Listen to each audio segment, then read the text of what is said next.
Handyman by George Aitch. The cafe is cold, and blanketed masses huddle over steaming cups of weak tea. The bomb blast took out the windows, even in this hamlet, miles from the target. Those of us who still have our sight read old newspapers, and our bitterness grows. I while away my hours here now. You'll find me at the back, a man with the rough hands and heavy-lidded eyes on a pockmarked face. Not that I stand out from the rest with that description. One way or another, the fallout has carved its mark on all of us. My sentry post is at the back tables, watching those who come and go. Never sit with my back to the door now. It's some advice I picked up lately reading Malcolm X. He always took a seat where he could see the exit, just in case. My hobby, reading new paranoia. Only when I sleep does it leave me now. I dream of wild, running horses. There are none of those anymore. When I'm awake, I remember them as incomplete artist sketches, but if I dream them, they're real enough to run alongside. Couldn't do that anymore either. We don't use the word asthma nowadays much for the same reason that a fish wouldn't speak of water. When I came down over the mountains, the air was clear and I could pelt through crumbling stacks of shale. At the point where the low sky met the high pools of rainwater, I dipped my feet into the clearest water. It's all about horses. I rub the toe of my boot into the damp bark coating the floor, and its pine scent lingers with the throng of smoke in the air. Soon it'll be sunrise, and I can use the weak daylight to guide my way up into the hills beyond our ghost town. It's a lonely hike. It's my work that sets me apart from the rest. I think of my occupation as self-employment. It doesn't pay well. Not in financial dividends, anyway. But I eke just enough from scattered handyman jobs to hold my roost in the formerly snug coffee corner. There's nowhere else to go during the still hours. I've been locked out of every house since rumours started flying around about my excursions into the tree line. Though they're deaf to my pleas, this is all part of the shunning. They're happy to call on handyman only when they need something. To be needed and not wanted is lonely. I've learnt independence through adversity. The first light glimmers on the lingering shards of shattered window pane. It's time for me to get moving. My tools jangle in their greasy hold-all as I cross the floor, ignoring the dirty looks I get from the patrons, waiting it out until the safety of morning. Animals have become bolder lately. They can tell that their former apex predator has been toppled, hoisted by its own petard. Roaming packs of dogs have spread in to fill the gap. As we bow out, we begin to appreciate the safety in numbers as well as the technological superiority which landed our species in this mess in the first place. Where you find humans, you'll find them in groups, and you'll find them with guns. There may come a time soon when I'm the victim of some frontier justice. I'll have moved on before then. I have a knack for knowing which way the wind is blowing. This morning, it's sweeping in from the south, washing radioactive particles from long dead branches and bleached building slats. I don my thick gloves and a scarf and unfold a stained map I've torn from the husk of a library.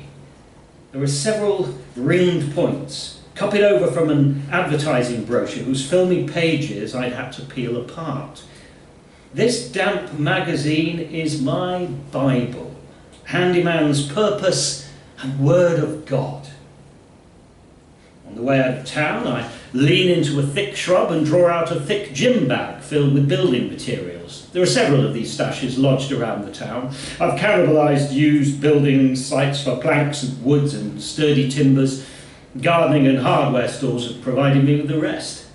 But having slung these over my shoulder, I'm ready to make my trip into no man's land. In the woods, it's quiet. There's no birds anymore. Tallest trees are the dead ones. Their smaller kin grow stunted and diseased. The poison got into the water table even this far out in the sticks. While all of us had our noses pressed to television screens showing crowning international tensions, national parkland was flogged off behind our backs. For those who could afford it, a remote point was an ideal place to wait for all this to blow over and hunker down, in case it didn't. In the cities, polluted air strangled the protests. Meanwhile, in the unspoilt countryside, trucks, diggers, and other earth-moving machines were chartered and trooped into the wilderness. They're still up there, hunkering down in the woods like beetles scuttling through rotten wood. I've become adept at chasing the tracks they left behind. Out here I don't feel as hunted. My pace slows and I have time to enjoy the anemic sunlight. At the brow of a hill I pause to cough and I'm forced over, retching. Droplets of blood staining my handkerchief, the only sparks of vitality in this cold place. I tie it back across my face and heave the load once more. I didn't used to have a cough. I'm not sure how much longer I'll be able to do this. All the more important that I finish my task here.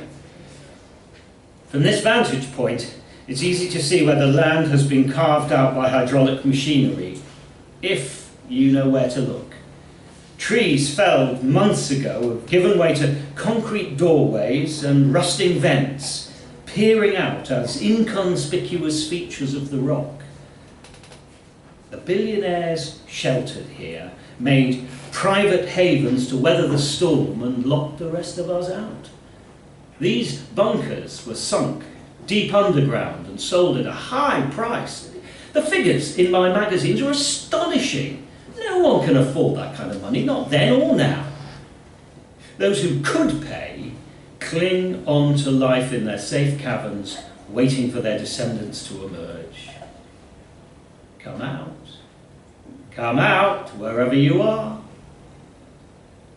I pause on the brow and peer down into the forest. The weather's just right, cool enough for your breath to fall in front of you, perfect for hunting. I know they're here somewhere. As I wait, the air is still. A small wisp of cloud drifts through the long dead branches. Gotcha! A gasp of steam has seeped from one of the hidden vents dotted around the landscape. These buried tunnels supply air to the sanctuary below, and the waste gas spews out from them in exchange. But not from all of them. My boots clump through a thick carpet of leaves. Autumn hasn't come yet, but the trees have already shed their load. After checking my map, I alter my path and arrive at a flattened glade shrouded in mist. Ahead of me is a doorway fashioned from rock and concrete. Fresh moss creeps across the weathered grey surface. Camouflaged either side are reinforced portholes of thickened glass. Beyond, I see nothing but darkness. There's no one checking the weather today. It's too late for me to beg for shelter. Not that many haven't tried. As the first alarm sounded, swarms of people descended looking for sanctuary. Weeks later, their skeletons have been picked clean by desperate scavengers. These doors are sealed. There's no way in or out until the various internal spectrometers and computer systems decide that the air is safe once more.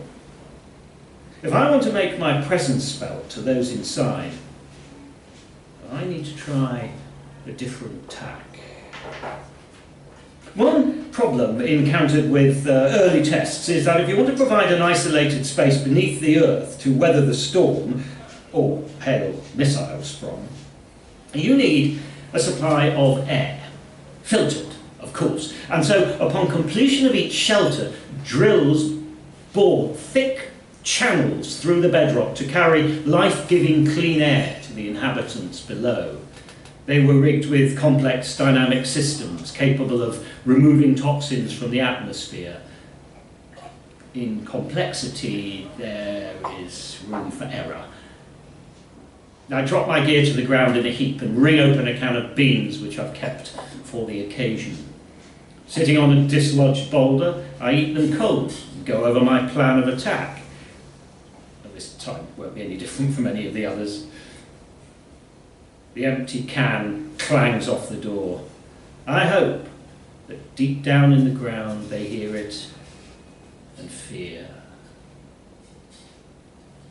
Like most of us, I lost everything in the blasts. My little life I'd built up for years vanished in a flash. The house, my family, everything. Once I wasn't handyman, I had a name. I hadn't dirtied the water, I hadn't declared war over dwindling resources. I'd paid my taxes and kept my eyes front. That said, I'm not the type to whine over a problem without trying to do something about it. I've always been a practical man. If we were feeling the consequences of the decisions made by those who now hid peacefully underground, then why not redistribute things a little bit? This little snuffing operation is my get-back. Those wealthy men and women who are now sealed off, away from the disasters that they've caused, need a reminder that we're still here on the topsoil. Those plutocratic Persephones might feel invincible down there, but as long as there's breath in my body, I will be extinguishing their air supply. If there's no hope for us, there'll be no hope for them either. I stride over to the vent and seize it. With a bit of assistance from my power screwdriver, the hood comes off. And I'm bathed in warm air. Down below, I can hear the whirring of funneling machinery echoing up the pipeline. Next, I take a shovel, as I usually do, and begin to heave dirt down the pipe. The work is hard on my back, but bitterness powers me through the pain. I'm not always able to block off the air supply with earth. Sometimes I barricade the opening with caulking and wood. If I can, I tear the filter apart and the pipe hood, walking away happy in the knowledge that below my feet, the unseen 1% are choking on a slow trickle of fallout dust. Sometimes I'm lucky enough to encounter the mining equipment left behind. Any explosives are put to use, burying the reinforced doorways any way that I can. After an hour of slinging dirt down the hole in the ground, the clicks and the stutters coming the other way fall dead. Suffocation might be days away for anyone on the other side of that door, but it's as certain as the taxes they wouldn't pay to save the rest of us. I nail a pallet of wood together and roll a boulder over the top for good measure. From my pocket, I pull out my map and scribble over one of the circled points. And then I move on to the next one. It's only over the other side of that ridge. I can be there by nightfall. As I leave, I take a lungful of the dirty, cold air and whistle a merry tune. I'm happy in my work.